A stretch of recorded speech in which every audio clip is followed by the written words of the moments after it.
claro, Simón, a mi juicio, es que hay algo que no se está haciendo bien porque estamos con alzas sostenidas de casos, salvo ayer, pero los martes normalmente hay un descenso por un tema de administrativo casi. Pero los días anteriores habíamos tenido 3 días seguidos con más de 5.000 casos. En lo último anterior al día de ayer, 4.000 y tanto.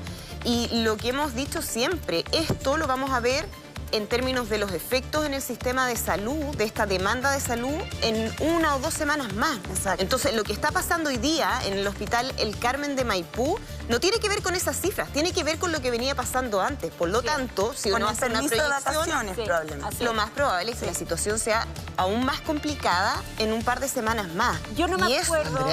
Me parece que es fundamental Simón, ver qué está pasando, Simón. Maipú, ¿en qué situación está hoy día? ¿La gente está funcionando en las calles en Maipú? Sí, fase 2, ¿no? Fase 2. O sea, tenemos... Está en fase 2, hay lunes a viernes y solo cuarentena el fin de semana.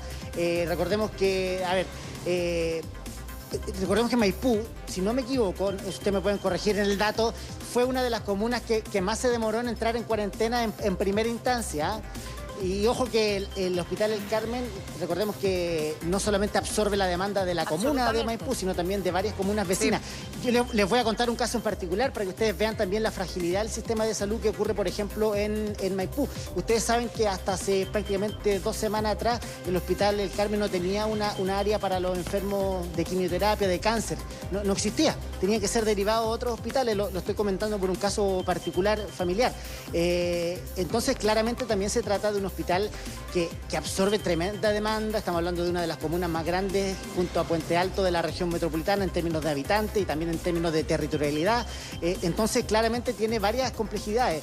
Que estén utilizando el 100% de las camas críticas, casi en su mayoría o en un porcentaje amplio con enfermos COVID, habla de una situación, habla de una fotografía, pero que, como decía la Andrea, es representativo de lo que ocurrió 2 semanas atrás, porque nosotros nos hemos olvidado un poco de eso, de que lo que se vive hoy corresponde a la fotografía de hace 15 días atrás. Claro, febrero. Entonces, última semana de febrero. Acá es cuando exactamente, coincide con las vacaciones, con la salida. Entonces yo acá, desde el punto de vista del discurso, insisto, desde el discurso, creo que la autoridad ha cometido algunos errores porque, por un lado, te llaman con gran preocupación a mantener el autocuidado, ¿cierto? Pero por otro lado también hay una serie de libertades. Claro, acá está el balancín de la salud y de la economía, que sabemos que también en tiempos de pandemia se debe procurar en aquello. Y lo otro, muy cortito, tiene que ver con respecto a lo que está ocurriendo en el futuro. Si nosotros tenemos que mirar el futuro, ¿dónde está el futuro? En Europa. En Europa van 6 meses adelante de nosotros con respecto a este tema.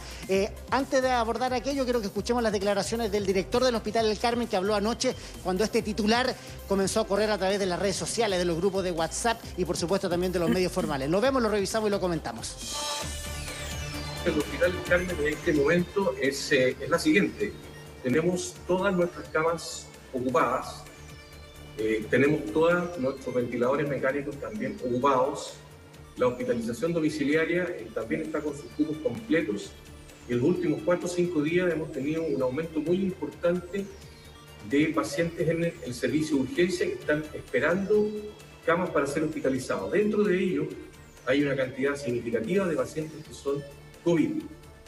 Ahora, esta situación hace que estemos en un equilibrio muy frágil. Y por lo tanto, las medidas que estamos tomando tienen que ver con aumentar nuestra capacidad ventilatoria ya por sobre lo que hicimos el año pasado en el nivel máximo de la pandemia. Si el año pasado aumentamos 5 veces la capacidad de ventilación mecánica, hoy día estamos tratando de lograr aumentarla en 6 veces. Estas son medidas, digamos, que tenemos en este momento y lo más importante, hacer un llamado de máxima urgencia a la población a evitar contagiarse, porque la situación hospitalaria está extremadamente frágil. Cualquier aumento de la demanda puede provocar, digamos, un colapso de la situación hospitalaria. Yo recuerdo el año pasado haber tenido que estar reporteando la situación y la gente tenía que esperar, porque la urgencia estaba llena y la gente tenía que esperar que los ingresaran a urgencia en las mismas ambulancias. Exacto. Estamos, según describe el doctor, efectivamente ya con experiencia ha mejorado su nivel de cama, pero tenemos personal extremadamente cansado. Sí. Y así como van las cifras a este minuto, estamos a pasito de repetir esa situación. Esto es un llamado a ponerse serios y a cuidarse. Exacto, sobre todo porque lo que dice el doctor es que, el director Juan Quer, es que en el peor momento de la pandemia, en ese hospital, que es muy representativo también de lo que está pasando en la región metropolitana, llegaron a tener 55 ventiladores mecánicos. Hoy día hay 52 ocupados y él está haciendo una apuesta, decía ahí, a tratar de ampliarlo lo máximo posible, que es 60. Pero aún así, o sea, son cifras que están ahí, que están muy en el límite y que podría repetirse eventualmente en otros centros de salud si la tendencia se mantiene al alza.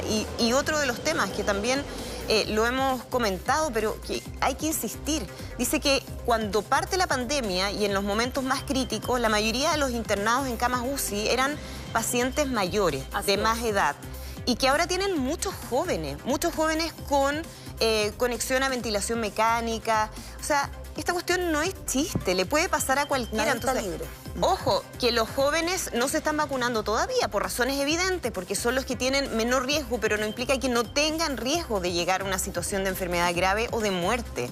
Entonces, las personas mayores se han cuidado mucho, las personas mayores se están vacunando, afortunadamente, y así tiene que ser, y los jóvenes, que son los que menos se cuidan, los que más se exponen, son los que están llegando entonces a las camas críticas de los hospitales. Y hay otro ingrediente también, Simón, que tiene que ver con la calidad del servicio médico, ¿cierto? No solamente con el uso del ventilador, y lo vimos el año pasado en el peor periodo de la pandemia, cómo a veces se ventilaba a pacientes no en las condiciones óptimas, en la cama crítica específica, sino que incluso a veces en el pasillo, porque no existía otra opción. Entonces, si él dice que ya están llegando al límite de ocupación de la ventilación, probablemente de esos pacientes ventilados no todos están en condiciones óptimas, 1.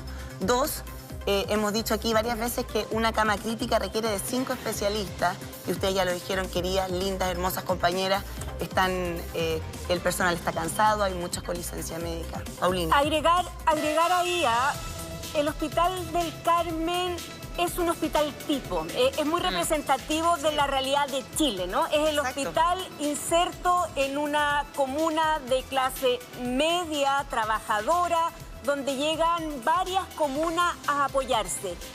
Simón, nosotros sabemos lo que está pasando en este minuto en el Hospital del Carmen, pero es probable, y ya lo escuchamos en Temuco, que donde está la situación muy compleja, es muy probable que sean varios los hospitales o clínicas que estén en esta situación y hoy día todavía no lo sepamos. Un no dato, se haya dado Paulina. la luz pública. Dime, Simón. Un dato, Paulina. Este hospital y los otros hospitales de nuestro país van a comenzar a colapsar con un año de preparación, con un año de experiencia, con un año de más camas para enfrentar una pandemia. Estamos colapsando no como en junio del año pasado, donde estamos enfrentando y aprendiendo de la pandemia. Ahora llevamos ya un año en donde hemos enfrentado los estragos del COVID-19, y así todos hospitales como el del Carmen ya está con el 100% de las camas críticas de ventiladores ocupados. Yo creo que eso también es súper relevante, porque estamos hablando de que un año, 365 días del primer caso, yo estuve ahí en Talca el 3 de marzo, un año de experiencia.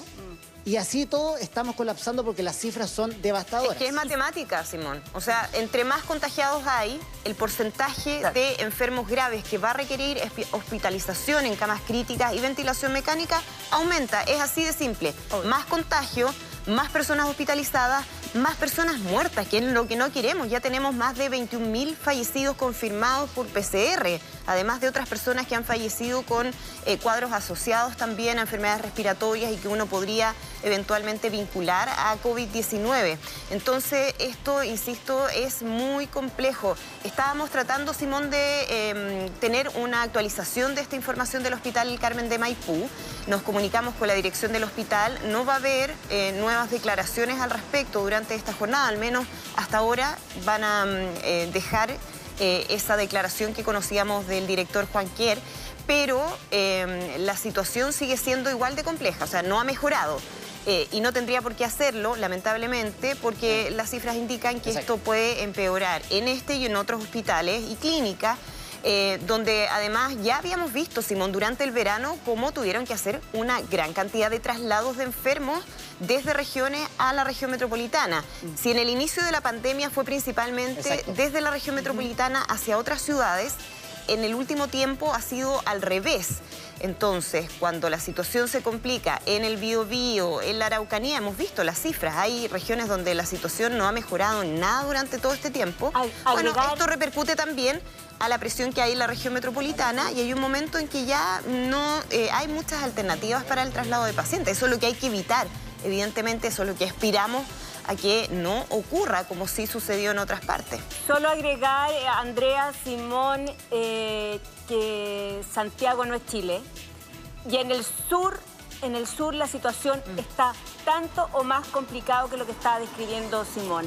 Los hospitales están colapsados también, el equipo médico está extremadamente cansado. Yo he recibido varios mensajes de gente del sur que están encerrados y que están muy complicados, así que también ahí poner alerta a lo que está pasando en el resto del país. Vamos a tomar contacto a esta hora de la mañana con el doctor Coquimbo, La Serena también, ¿eh? ¿Sí?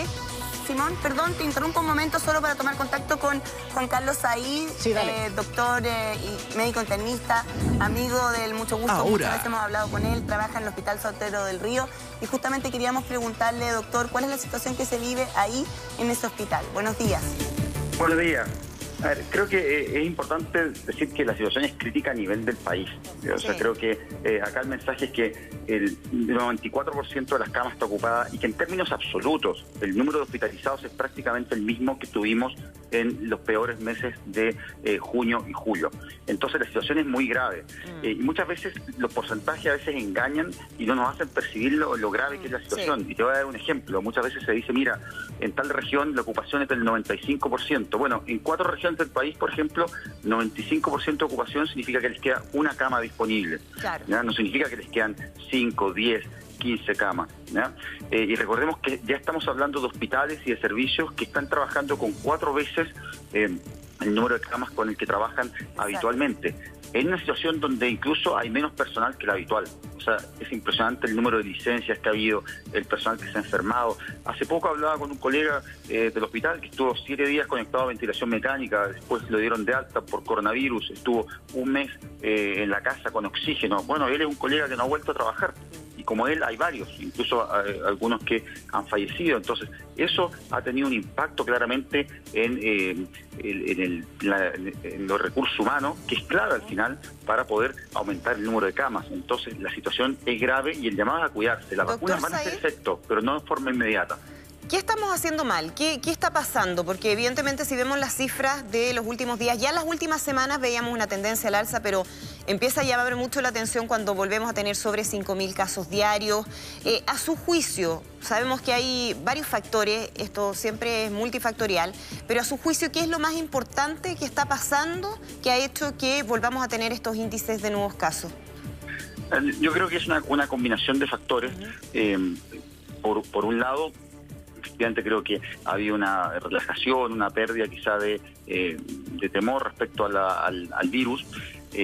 Esto quizás se acentuó específicamente en las vacaciones. El virus no se tomó vacaciones, nosotros nos tomamos vacaciones, pero el virus no. Va a influir probablemente el retorno a clases, el retorno de vacaciones masivo desde zonas en donde hubo un elevado número de contagios. También se han sumado otras cosas, como por ejemplo variantes que son más contagiosas y ya están en Chile, como por ejemplo el tema de la variante del Reino Unido. Eso puede estar jugando también un rol. Y también yo creo algún efecto, entre comillas, negativo de la vacunación, que es que yo me vacuno y quizá ya recibí una dosis y al día siguiente pienso que ya estoy inmune. Claro. Entonces, eso también yo creo que puede estar jugando un rol y me ha tocado ver pacientes que a veces se confían mucho. Claro, que baja, doctor, la percepción de riesgo y en eso hay que ser enfático. Nosotros hemos insistido en ese punto, pero parece que no a todos les ha quedado tan claro. El hecho de recibir la primera dosis de la vacuna no significa que yo ya puedo salir, juntarme con gente, dejar de usar mascarilla. Por el contrario, las medidas sanitarias hay que mantenerlas y el nivel máximo de protección se adquiere algunos días después de la segunda dosis. Entiendo que son entre 1 a 2 semanas después de la segunda dosis, ¿no? De 14 días. Claro, así es, 14 días después de la segunda dosis. Y hay que ser enfático en eso. En Chile hoy en día se ha vacunado aproximadamente el 25% de la población, pero solo el 5% ha recibido 2 dosis de la vacuna. Entonces todavía el número de personas que podemos decir que está efectivamente inmune es muy bajo. Y de ahí que aún no veamos un impacto en el número de casos ni en el número de fallecidos. Y que vamos a empezar a ver ese efecto. Pero hay que tener paciencia y durante el mes de marzo... ¿Cuándo vamos a ver ese efecto?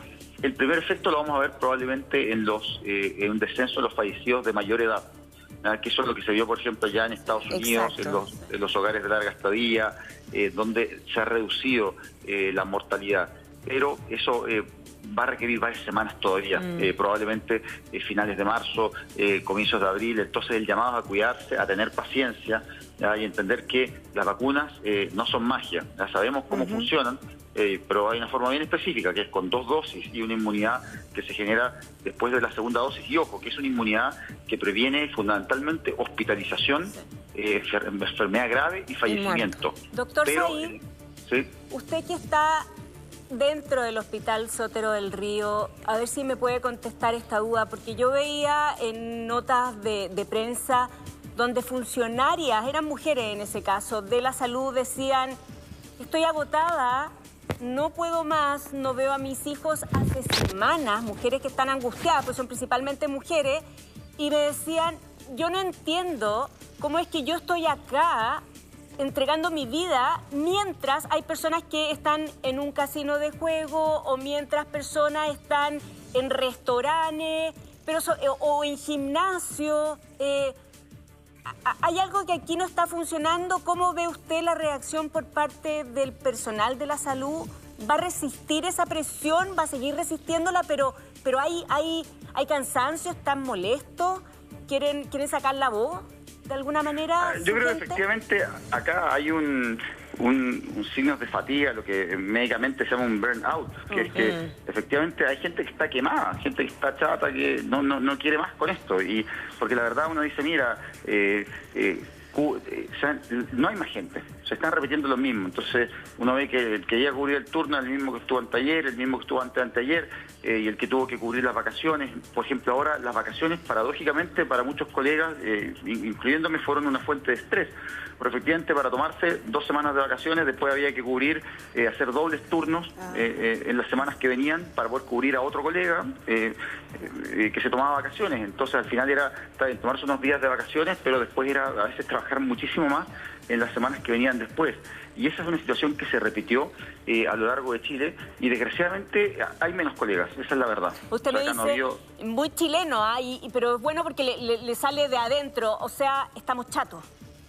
Sí, es verdad. Mira, yo lo veo, te digo muy siempre en mis amigos y colegas que suben, no sé, en Instagram, en redes sociales, que lo transmiten y dicen, mira, estamos agotados.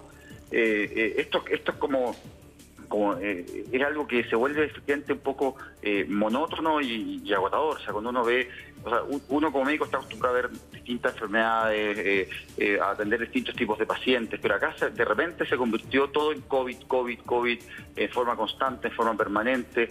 Entonces es algo que efectivamente agota. Pero doctor, eso estar chato, ¿tiene que ver también con la molestia de que ustedes están en un túnel de trabajo, que no han parado, y por otro lado ven a grupos? El otro día vimos gente en carreras de perro o en discoteca, o estos mensajes poco claros por parte del gobierno, de la autoridad, donde efectivamente, como yo le decía, puede ir a un casino de juego, jugarse una ficha, pero aquí yo estoy al pie del cañón frente a los enfermos que veo desfallecer, que veo enfermarse, que veo morir. Hay gente que está perdiendo familiares en este minuto, aquí, ahora.